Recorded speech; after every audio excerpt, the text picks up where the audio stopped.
Estamos aquí para conversar hoy un poco sobre un tema puntual en relación a la oralidad, con el título o en el recorte que plantea el tema para el concurso: Estrategias de enseñanza de la lengua oral, la exposición y la argumentación. Yo me llamo Lourdes Pérez Garrido, soy maestra efectiva en tiempo completo y soy profesora de idioma español. Trabajo en secundaria también y tengo alguna experiencia en formación, en actualización docente. Trabajo en las escuelas comunes, en los cursos para los maestros. Lo que les quiero compartir, como dije al principio, es un recorte, y el recorte está pensado y está centrado en lo que justamente plantea el programa de educación inicial y primaria del Consejo. Entonces, la propuesta que yo les hago para pensar en el tema, para luego armar el tema, es ir tomando algunos puntos que están planteados en la fundamentación, ir analizándolos. La primera aclaración que aparece en el programa es la diferencia entre oralidad y escritura. Es común que la escuela tenga el rol de enseñar a escribir. A nadie se le pregunta si el niño aprendió a hablar bien o aprendió a hablar mal en la escuela, ¿verdad? Entonces, desde esa demanda social, la escritura tiene un peso diferente a la oralidad. Esto también es un inconveniente a la hora de trabajarla, porque es más difícil concentrarse en ella, es más efímera, no tiene la presencia que tiene la escritura. Pero sí, desde el comienzo está bueno pensar que no es una más importante que la otra, que son dos formas de comunicarse en canales diferentes y que cada una tiene sus propias reglas. Así lo dice el programa: la lengua oral y la lengua escrita son procesos diferentes, pero mantienen entre ambas un continuum y se interrelacionan. Esto quiere decir que tanto si estamos en la oralidad o en la escritura, podemos encontrar formatos muy informales, por ejemplo, en la oralidad, la conversación con una vecina, totalmente informal, en la calle, la conversación. Pero también podemos encontrar dentro de la oralidad formatos mucho más similares a la escritura, más formales, en el extremo opuesto a esta comunicación espontánea entre vecinas. Por ejemplo, citaríamos una conferencia, ¿verdad?, donde hay un soporte escrito que regula esa comunicación oral que se manifiesta. Si lo pensamos desde la escritura, también podríamos acompañar o pensar en algún ejemplo. Sin embargo, atendiendo a estas características, la forma de manifestarse es la misma. En todas las situaciones se generan textos que están enmarcados en algún discurso, y que en cada caso, sea la realidad o sea la escritura, hay características que son propias de ese canal. Y el programa cita dos ejemplos. La entonación es propia de la oralidad. Nosotros en el canal escrito no vamos a encontrar la entonación para ese texto. Vamos a encontrar otras marcas que van a apoyar o que obviamente nos van a hacer vincularlas, pero no las vamos a encontrar en la escritura. Y con la ortografía pasa lo mismo. La ortografía es propia del canal escrito, no tiene nada que ver con el canal oral. Entonces dice el programa que el lenguaje oral comparte con la escritura el ser un instrumento de expresión del pensamiento que permite organizarlo y ayuda a la reflexión. Esto es importante considerarlo antes de ir a lo que es la didáctica. La lengua estructura el pensamiento. Como nosotros llegamos a decir algo, estamos expresando lo que entendimos de ese algo. Y a la vez, poderlo decir nos está dando la pista de que pudimos entenderlos, de que organizamos ese tema, ese concepto que construimos, ¿verdad? Entonces la lengua, si bien es instrumento de comunicación y para eso elige el canal oral o el escrito, la lengua también estructura el pensamiento. Y desde este punto de vista es donde la oralidad empieza a adquirir también un rol protagónico, porque en la forma de presentarse, lo que uno dice, el cómo lo dice, ya está diciendo mucho de esa persona, y ese cómo lo decís te puede o abrir puertas o cerrar puertas. ¿Por qué te puede abrir o cerrar puertas? Porque la comunicación es el eje de la vida social, es una actividad generalizada y primordial. En estudios que se han hecho en relación al uso del lenguaje, lo que más usamos es la lengua oral. Un adulto medio, lo que más interactuamos, lo que más manejamos de las habilidades de la lengua tiene que ver con la oralidad. Y dentro de la oralidad a veces escuchamos más del tiempo que hablamos. Puede haber excepciones, pero generalmente se escucha mucho más de lo que se habla. Y la escritura y la lectura, o la escritura sobre todo, está muy vinculada a cada profesión para marcar el uso que se tiene de ella. Pero sí tiene una fuerte presencia este componente de la comunicación oral. El aprendizaje de la lengua oral implica un proceso de elaboración progresiva de conceptos, destrezas y actitudes discursivas. Y acá es donde a veces nos quedamos pensando desde el aula. El niño viene con una oralidad apropiada, unos conocimientos orales y discursivos propios del contexto del lugar en donde vive. Sin embargo, en la escuela se encuentra en otra situación, en otro contexto, ¿verdad? Tiene un lenguaje, pero en su etapa escolar va a ir renovando, va a ir construyendo su repertorio lingüístico. ¿Y cómo lo hace? En el contacto con sus compañeros y en el contacto con su docente y con otros docentes. ¿Por qué? Porque desde la institución escuela es de donde debe tomar, debe conocer, debe incorporar el uso de la lengua estándar. Es la escuela sí quien tiene la responsabilidad de trabajar y demostrarle al niño la lengua estándar. ¿En qué formato? ¿En qué situación? ¿O desde qué punto de vista? En ese trabajo hay que enseñarle a que lo que él tiene que hacer es adecuarse a los distintos contextos. Entonces, ¿por qué esto es importante? Porque no hablamos de corregir al niño con todo lo que tiene de conocimiento y aprendió de la lengua oral, sino de trabajar la adecuación a la situación comunicativa. Y acá es donde se nos genera la dificultad de pensar, estoy enseñando oralidad, desde dónde se enseña la oralidad y cómo se enseña la oralidad. ¿Por qué? Por las mismas características que tiene esta oralidad. Primero, que es efímera, que desaparece. Más de uno de nosotros escuchamos alguna vez cuando la madre le pregunta al niño, ¿qué hicieron hoy en clase? Nada. Y por ahí nosotros estuvimos todo el tiempo trabajando alguna secuencia de oralidad, pero el niño sale con esa sensación de que no hizo nada. ¿Por qué? Porque no la pudo captar, no la pudo incorporar. ¿En qué situación? Porque nos quedamos en el momento del trabajo, pensando la oralidad como instrumento. Y aquí viene una diferencia importante que a la vez es una dificultad para pensarla y trabajarla. Si un día nosotros no podemos hablar, en la escuela poco podemos hacer, porque es nuestra herramienta de trabajo. La lengua oral, el habla, es nuestra herramienta de trabajo. Desde esa concepción todo el tiempo estamos hablando, todo el tiempo estamos utilizándola como herramienta. Pero cuando se plantea en el programa que la oralidad hay que enseñarla, no se refiere a esa situación de hablar.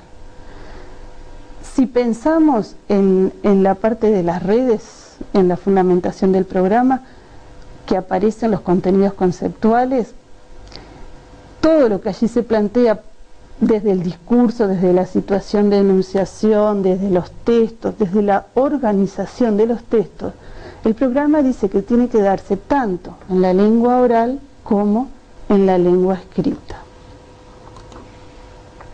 Y entonces, ¿de qué habla cuando dice enseñanza de la lengua oral? Si nosotros estamos todo el tiempo trabajando. Bien. Primera cosa que es importante es tratar de pensar y de concentrarse en esa palabra que decíamos al principio.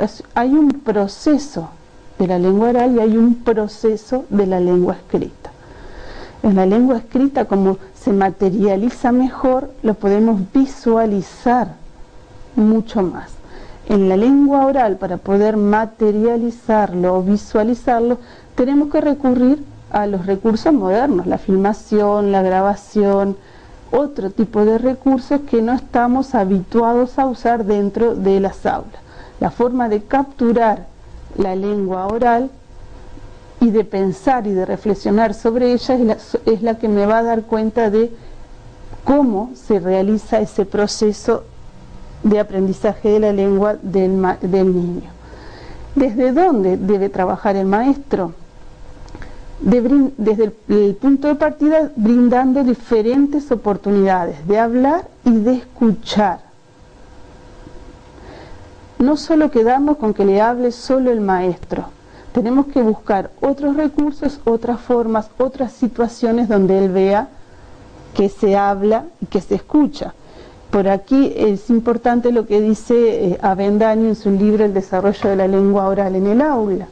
Estamos acostumbrados a tener muchos textos escritos y siempre podemos acudir a este o al otro, pero no tenemos una videoteca o una sonoteca, como él le dice, donde tengamos buenos textos orales, donde el niño pueda ver y pueda interactuar con ellos. Lo que sucede es que en esta situación de la oralidad nos parecen ficticios porque no son en el momento que presentamos esos textos orales, nos están sucediendo en el momento en que yo estoy trabajando. Pero eso iría en contra a las características de la oralidad. Tengo que capturarla de alguna manera para poder enseñarla, porque esa enseñanza y en ese proceso implica necesariamente una instancia de reflexión, de pensar qué es lo que pasó, por qué esa situación comunicativa dio buenos resultados o dio malos resultados, ¿verdad? ¿Y en función de qué? En función de los distintos propósitos que tenga quien está emitiendo ese texto. Desde esos propósitos, creando estrategias de intervención, pero intervención en la lengua oral, no tomar la escritura como un bastón para trabajar la oralidad. La oralidad es independiente de esta escritura, ¿verdad? Y entonces, dice el programa, si yo pienso en proceso, tengo que pensar exactamente en los mismos momentos que pienso cuando trabajo la lengua escrita. Y el primer momento habla de la observación, dice, de los usos orales que tienen lugar en distintos contextos de la comunidad. Aquí es importante tratar de recrear situaciones que sean creíbles. Algunas que son reales las podemos crear dentro de la institución, pero otras que no son creables dentro de la institución tienen que ser creíbles. Jugar, ¿cuántas veces hemos jugado o hemos hecho o hemos propuesto el juego de roles? Pero tal vez lo proponemos para pensar cómo se desenvuelven ellos en esa situación y para tomar otra información del tipo del hogar, qué conocimientos o qué vocabulario aprendió en el contexto en el que pertenece y ha incorporado en la lengua oral. Si yo la pienso, esa situación desde la lengua, además de crear ese juego, conviene, o para que haya enseñanza, una instancia de reflexión y de análisis de estas características propias de la oralidad, que están recogidas en los contenidos del programa y vamos a mirar después algunas. Pero ahora, con mirar solamente cómo se comunica la gente, qué pasa en una exposición, qué pasa en un debate, qué pasa cuando la gente va al médico, cómo le habla el médico, luego de observar viene el momento de producir e interpretar una variedad de textos orales. Y acá es donde parecería todavía más ficticia, porque uno cuando está en una situación de comunicación habla una vez y no la vuelve a grabar. Si fuese tan fácil, nos salvaría de muchas metidas de patas por allí, ¿no? Poder ensayar todo lo que queremos decir. Pero la oralidad no tiene esa característica. Por lo tanto, aquí es donde creamos un microclima, un microlaboratorio, un microespacio de intervención para mejorar la lengua oral.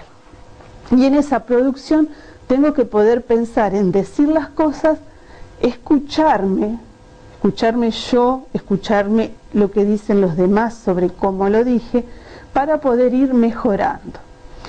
Y aquí, dependiendo del nivel de los niños, es muy bueno trabajar con ellos cuáles son estas características de la oralidad que podríamos mejorar.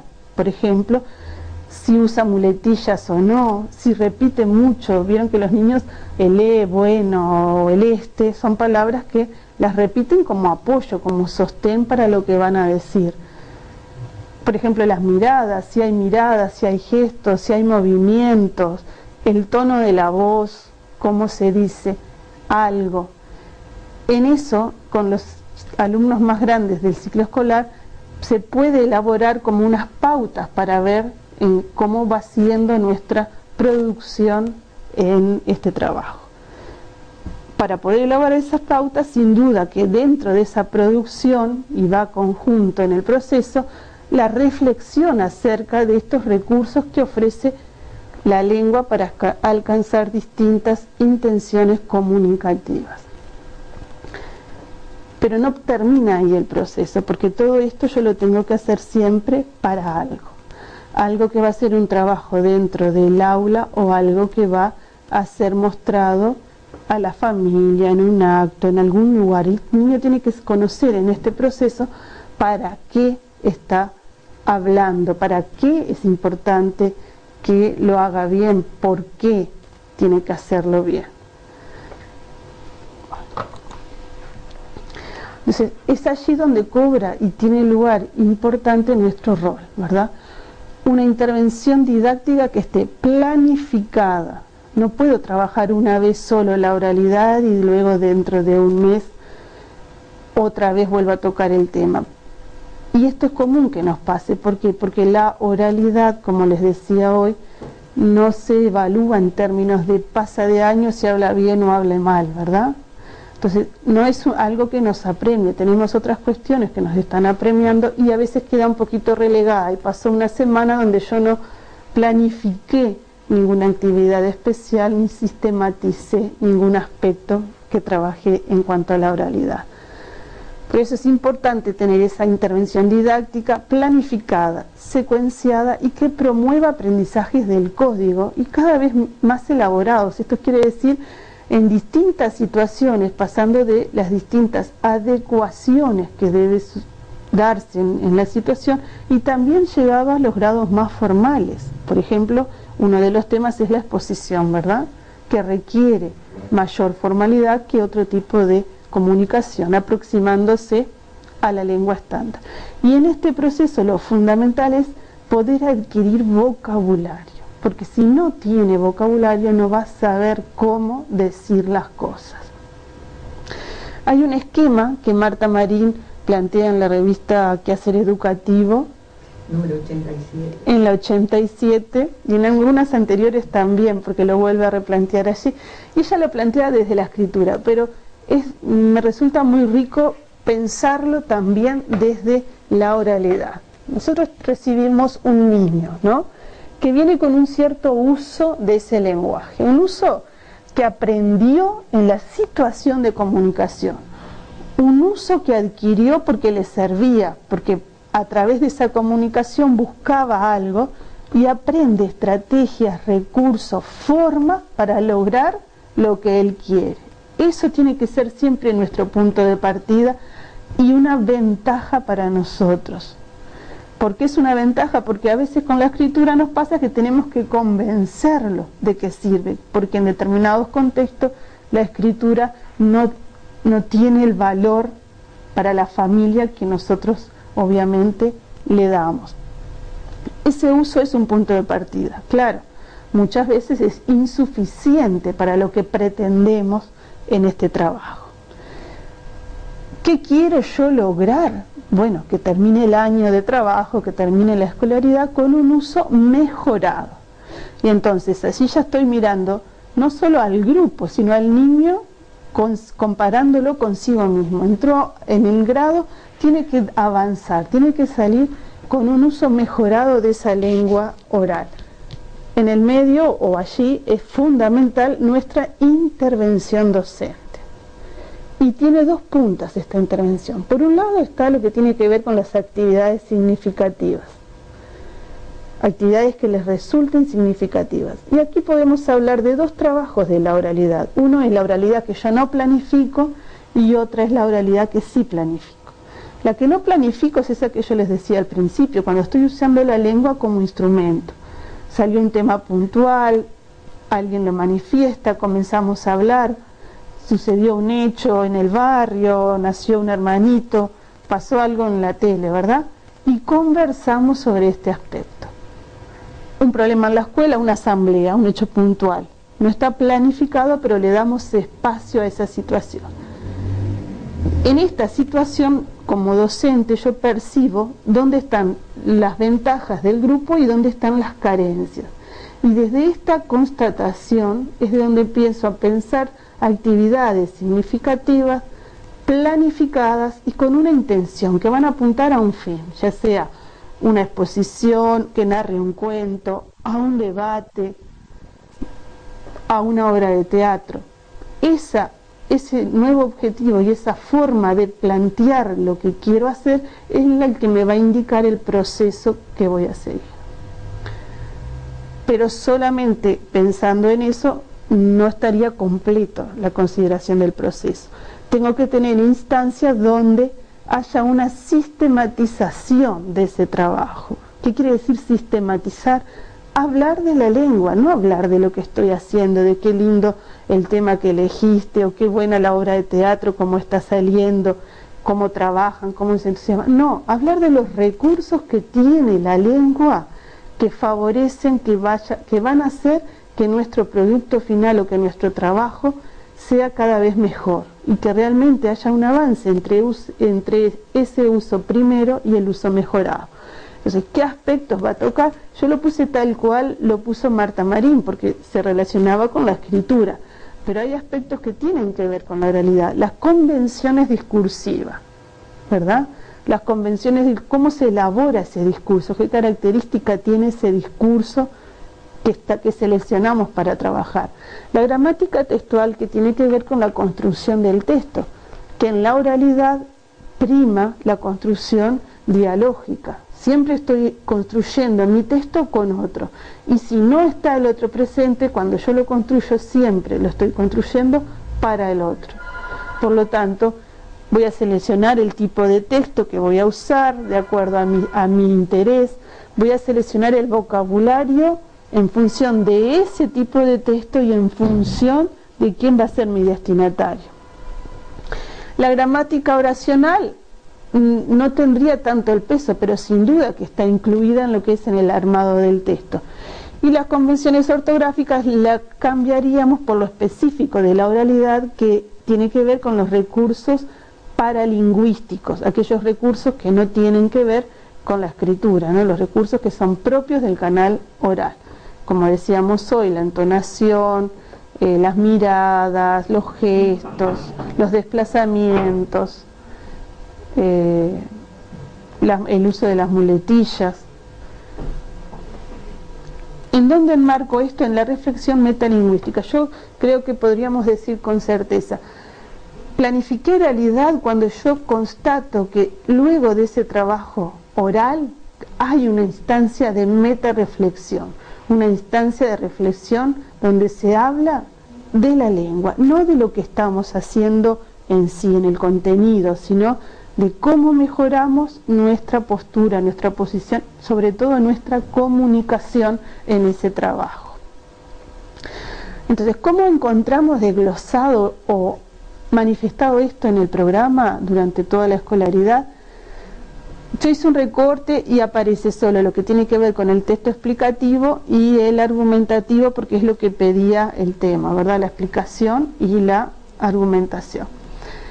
Si nosotros accedemos y buscamos estos contenidos, vamos a encontrar que tenemos contenidos de dos tipos dentro de la oralidad. Uno que tienen que ver con la secuencia que voy a trabajar. Por ejemplo, la caracterización en 4 años de los habitantes de la comunidad, los seres vivos. Pone un tema concreto, pero sería en relación a la secuencia explicativa caracterizar un referente, caracterizar un elemento, ¿verdad? En relación a la argumentativa, por ejemplo, las opiniones en las actividades lúdicas, en situaciones cotidianas. Sin embargo, el que tiene que ver propio con la oralidad en este primer bloque habla de las fórmulas de cortesía en el lenguaje o en el contexto extraescolar.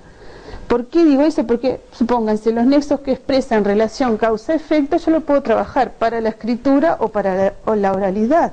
La caracterización también la puedo trabajar para la escritura y para la oralidad. Pero importa tener en cuenta que necesito tener claro también, no solo los contenidos de la oralidad específicos, sino los contenidos del tipo de discurso o del tipo de texto que voy a trabajar. En primero y segundo, por ejemplo, aparece en segundo las formas de tratamiento, el uso de vos, tú y usted.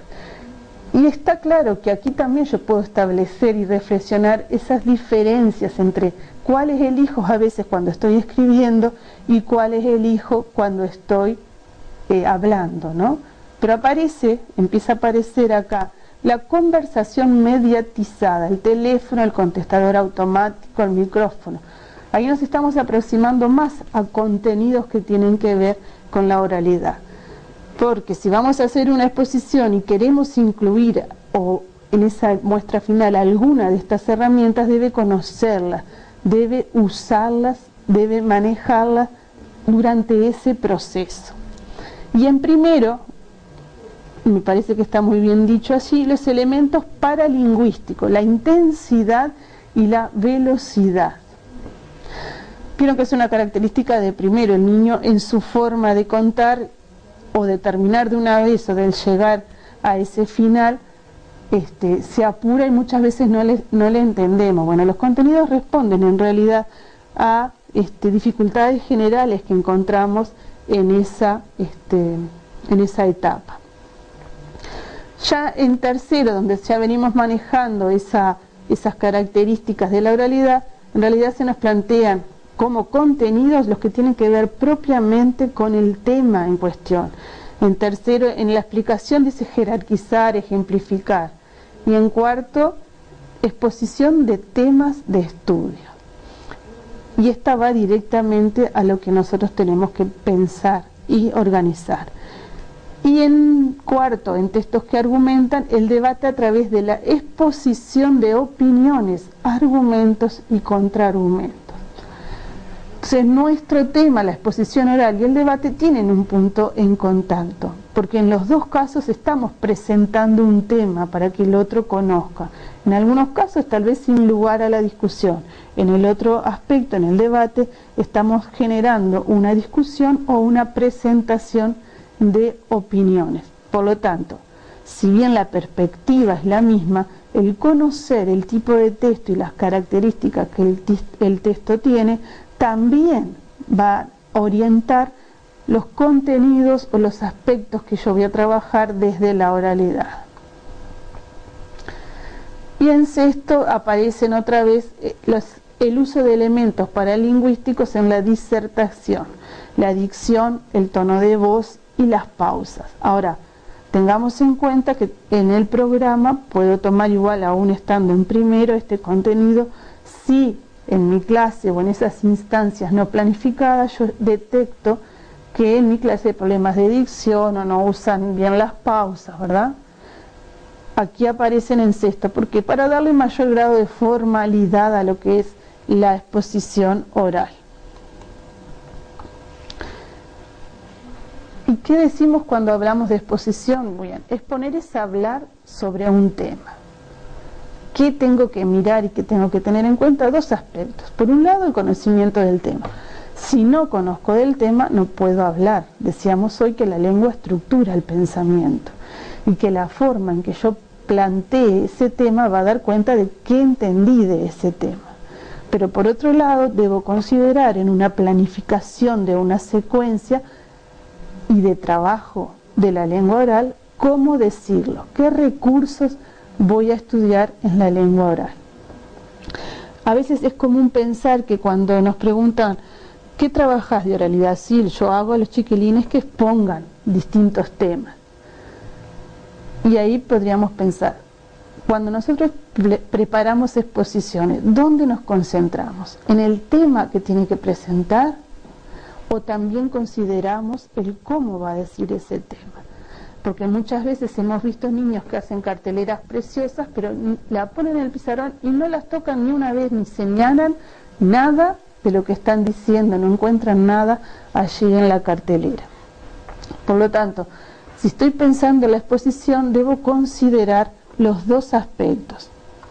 Y si recordamos los tres aspectos que decíamos hoy al principio, que planteaba el programa, el primer momento sería la observación. Por lo tanto, mirar gente que expone sobre un tema, expone sobre una película, expone sobre cualquier tema que podamos pensar.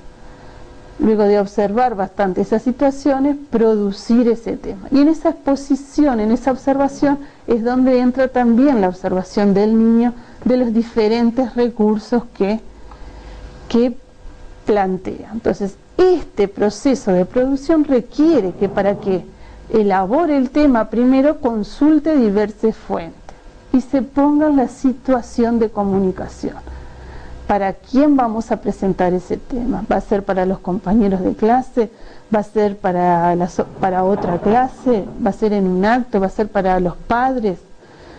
¿Por qué? Porque la forma de elegir, de decirlo, o las palabras que voy a elegir pueden variar. ¿Qué otra cosa voy a observar en estas exposiciones? ¿Qué apoyos visuales tienen? Si hay una presentación, si hay una cartelera, si maneja un micrófono, como decía hoy en uno de los contenidos, y hasta qué punto ese recurso le resulta válido. También hay que considerar la extensión del tiempo y luego recién allí que considero todos estos aspectos, voy a organizar y relacionar la información.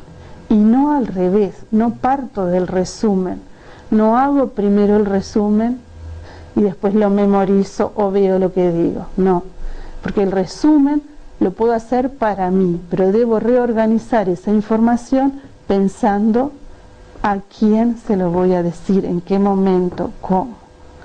Esto es lo que instala la situación de enunciación, el considerar conscientemente al otro.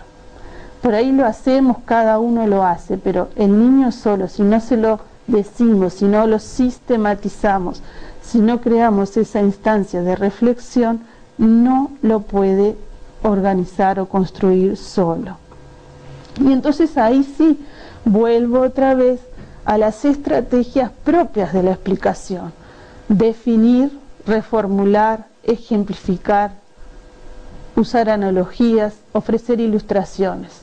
Ahí es donde los recursos que yo tome van a ser válidos, van a ser entendidos y van a ser aplicables en esa exposición que yo voy a dar. Quiero decir con esto que si hago un cartel y pongo dos palabras, tengo que tener la posibilidad de ejemplificar esas palabras, como estoy haciendo yo en este momento. Les leo la lista y de esa palabra trato de explicar, de poner un ejemplo, de salir.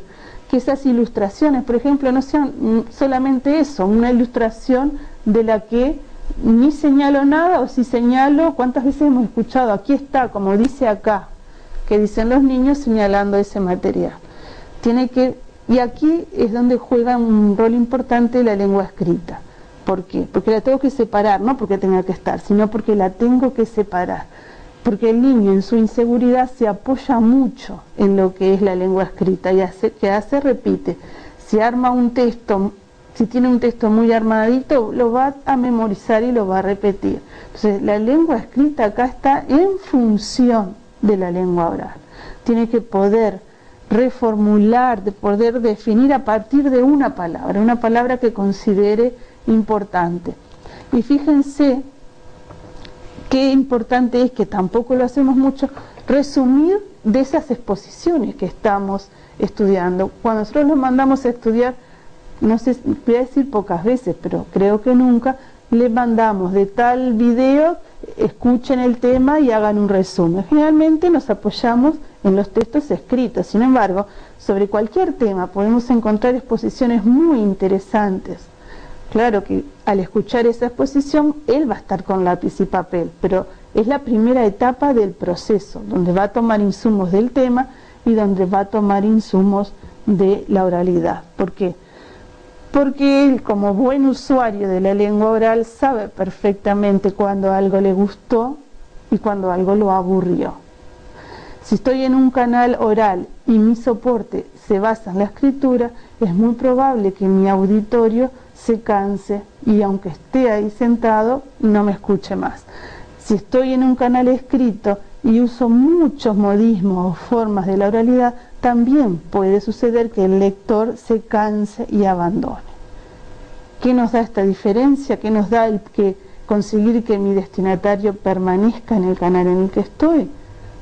El pensar y el reflexionar y el usar las características de cada uno.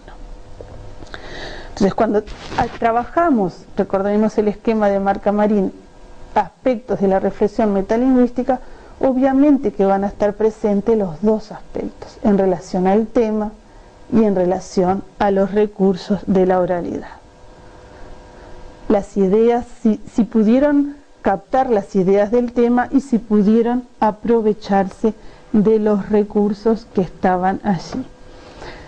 Por allí nos sirve pensarlo un poquito también, aunque no sea el tema propio, el de la narración.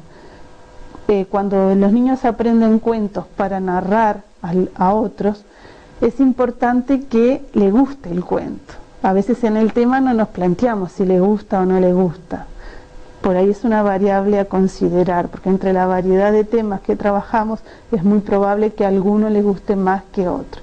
El gusto por el tema va a ser sin duda que pueda ser una buena síntesis tanto de ese tema como del resumen de un cuento, si el cuento le agradó. Y en esa manifestación es donde vamos a ver, y él mismo va a seleccionar los recursos que va a manejar para comunicar que el cuento tal cual es, no, el cuento tal cual a él le gustó. Entonces, ya no importa que empiece por el principio, pero sí que tenga todos los elementos necesarios para que quien escuche ese cuento, quien escuche esa narración, esa exposición, pueda armarse también y figurarse un tema.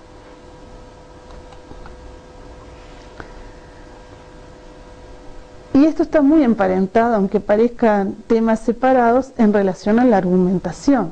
¿Por qué? Porque siempre el primer punto y el punto de partida es el conocimiento del tema. Si no se conoce el tema, si no se profundiza sobre el tema, no es sencillo generar buenos, en este caso de la argumentación, buenos argumentos para posicionarse. A diferencia de la exposición, el tema de la argumentación debe generar controversia, porque si no hay problema, no nos va a llevar a discutir absolutamente nada. En esa controversia que el tema genera, importa tomar posición. Y en el tomar posición, preparar argumentos pensando en los contraargumentos posibles. Si es un debate, yo ya sé de plano que una postura va a oponerse a otra postura. Por lo tanto, a la hora de armar el debate, debo conocer esta dinámica, conocer que ante un argumento que yo planteé, el otro me va a responder de alguna manera valorizando o primando su posición. Fíjense que todos estos aspectos quizás los separamos a la hora de planificar o de pensar, pero cuando estamos observando un debate no los podemos separar, porque un gesto, una mirada, un tono de voz que nos llama la atención nos hace concentrarnos en ese aspecto. ¿Por qué? Porque este tema, este argumento también va a estar acompañado de los recursos propios de la oralidad. Lo que sí tiene la argumentación o el debate en diferencia con la exposición es que importa muchísimo conocer la dinámica discursiva. ¿Y qué quiere decir eso? Se construye en el diálogo. Si yo no puedo escuchar los argumentos del otro, no puedo rebatirlos y por lo tanto va a quedar una serie plana de argumentos que en ningún momento se cruzan. Entonces, esta es la esencia de la oralidad, la construcción dialógica, el poder plantarse y escuchar al otro. Y como les decía, valorar también estos recursos. Estamos pensando en la argumentación como en un debate, pero bien puede ser en una situación determinada o en la misma asamblea o en una difusión de un tema, convencer a los otros de una postura. Supónganse que el clásico para las clases más grandes, el patio y la pelota. Los niños de sexto, los varones quieren jugar en el patio es chico, no da el espacio. Bien, sin necesidad de generar un debate, se pueden brindar diferentes argumentos a favor de esa posición. Obviamente que alguien le va a contestar desde la otra posición para reforzar, pero sin crear la instancia formal del debate. La argumentación implica tomar posición e intercambiar opiniones en relación a un tema. En cuanto a estos dos aspectos, está bueno pensar y repensar cómo los planificamos y cómo los consideramos nosotros. Y vuelvo al tema anterior. ¿Por qué? Porque estas actividades están presentes en el aula, de muchas maneras están presentes y le sacamos muchos aspectos positivos y nos alegramos de muchas cosas que se dan. Pero generalmente cuando las pensamos, no las pensamos desde la oralidad, las pensamos desde las ciencias, desde un tema puntual, desde lo social, y desde allí se generan estas situaciones de exponer o de argumentar. Pensarla desde la oralidad implica pensar cómo está mi grupo en oralidad, cuál es su punto de partida, qué características tienen, escuchan, no se escuchan, cómo habla.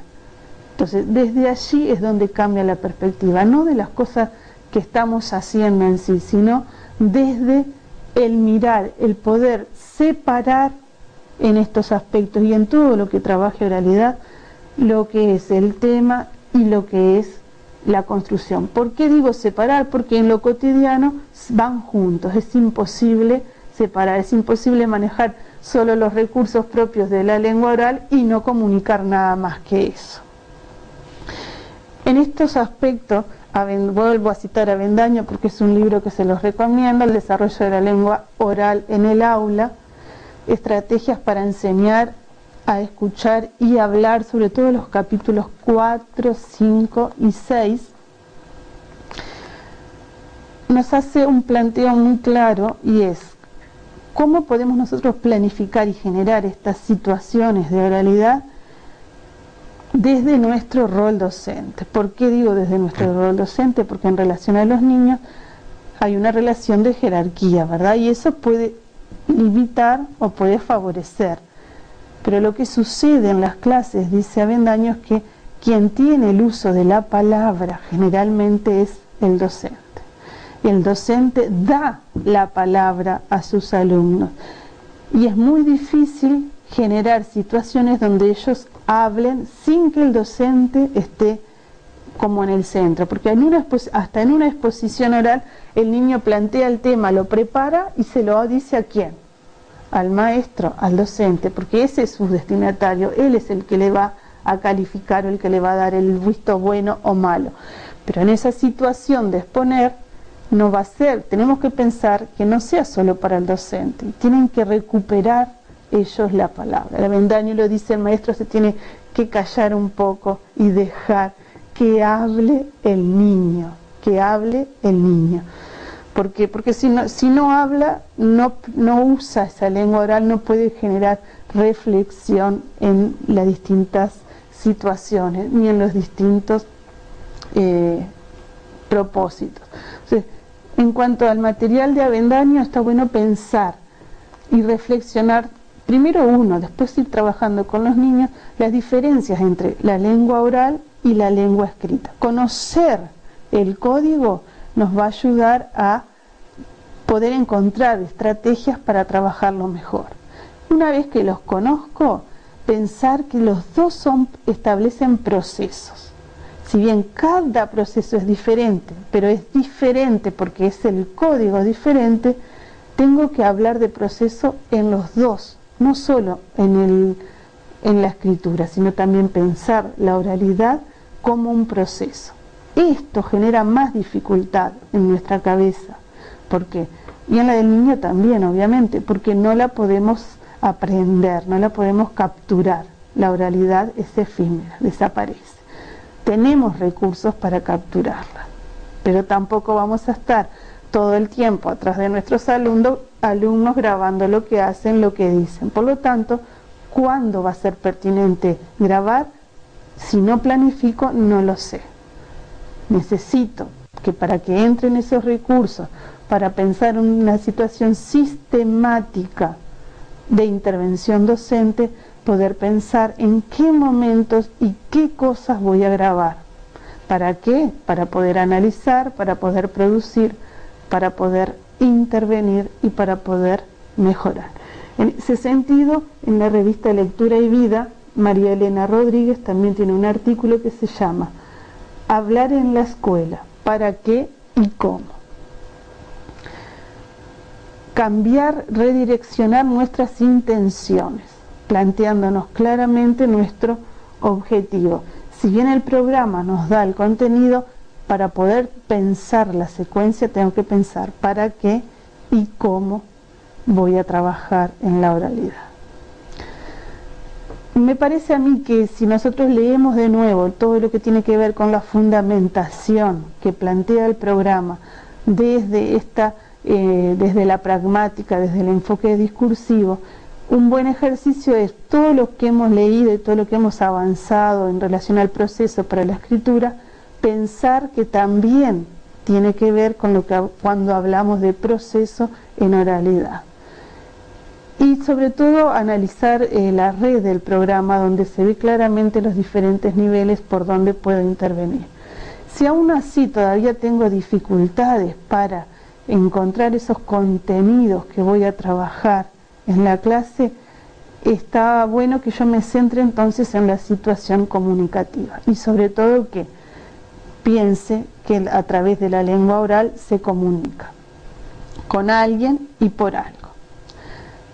Y dos cositas, porque para ahora he estado centrada más que nada en lo que es el hablar, no en el escuchar, y es muy probable que todo el mundo diga, es lo más difícil escuchar.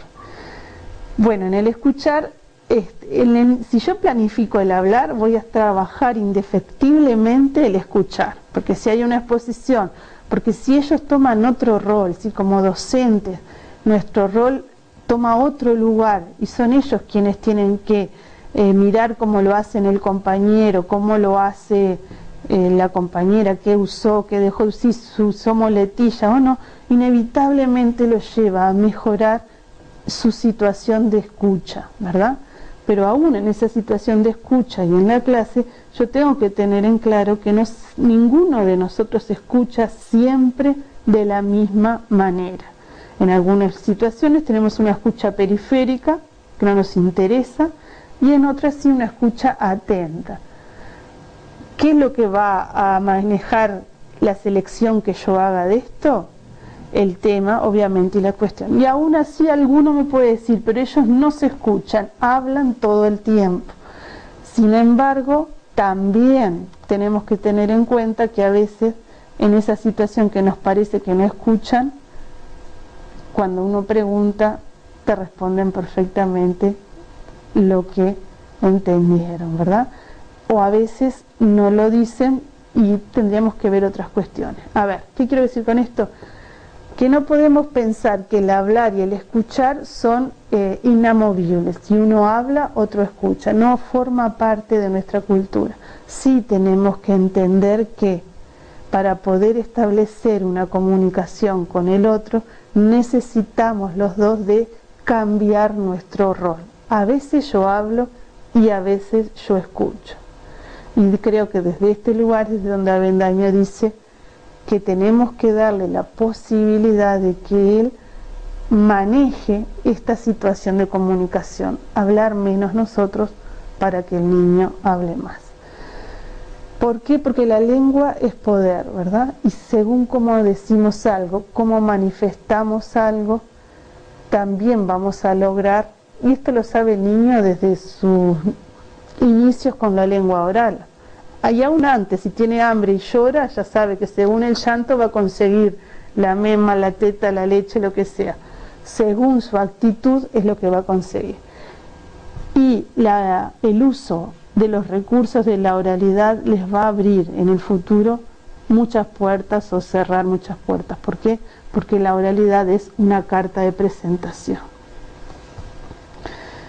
Otro libro para recomendarles es el aprendizaje de la comunicación en las aulas, de Lomas. El capítulo es el de Calzamiglia. Del capítulo de Calzamiglia, donde todos estos aspectos que fui citando los analiza como con mayor detalle y precisión y mayor profundidad. Está muy bueno. Cualquiera de ellos tienen una lectura dinámica y que te lleva a seguir leyendo más. Y por aquí podríamos dejar con una gran apertura, ¿no? Porque estos son punteos que yo creo que tenemos que pensar a la hora de planificar la oralidad.